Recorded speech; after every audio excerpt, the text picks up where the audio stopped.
మన తెలంగాణలో ఎక్కడ చూసినా బతుకమ్మ సెలబ్రేషన్స్ అయితే చాలా బాగా చేస్తున్నారు.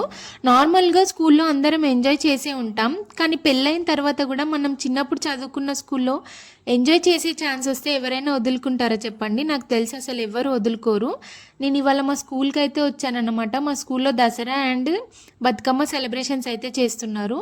మీడియా వాళ్ళు వచ్చి ఇంటర్వ్యూ తీసుకుంటున్నారు. డాన్స్ ప్రోగ్రామ్‌లో పిల్లలు ఎలా అయితే పార్టిసిపేట్ చేస్తారో పేరెంట్స్ కూడా పార్టిసిపేట్ చేస్తారన్నమాట. ఇంట్రెస్టెడ్ ఉన్న పేరెంట్స్కి 5-6 డేస్ బిఫోర్ నుంచే డ్యాన్స్ మాస్టర్ అయితే డ్యాన్స్ ప్రాక్టీస్ చేపిస్తారు. మేమైతే చాలా అంటే చాలా ఎంజాయ్ చేసాం.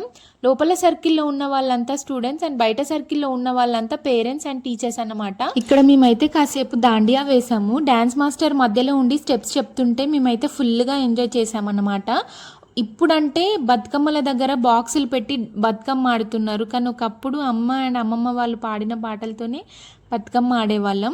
ఇక్కడ అమ్మమ్మ వాళ్ళు వచ్చి అయితే బతుకమ్మ పాటలు చాలా బాగా పాడారు. ఎప్పుడు బాక్సులకే బతుకమ్మ ఆడే వాళ్ళకి ఒకేసారి ఇట్లా అమ్మమ్మ వాళ్ళు పాడిన పాటలకు బతుకమ్మ ఆడుతుంటే చాలా డిఫరెంట్గా అనిపించింది అండ్ మంచిగా అనిపించింది అనమాట.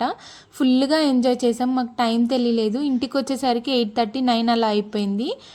లాస్ట్కి దసరా సెలబ్రేషన్స్ అయితే చేసి ఇంటికి వచ్చాం. మీరు మీ స్కూల్లో ఎలా ఎంజాయ్ చేశారో అండ్ మీకు ఇలాంటి ఆపర్చునిటీ వస్తే మీరు ఏం చేస్తారో నాకైతే కమెంట్ చేయడం అయితే మర్చిపోకండి.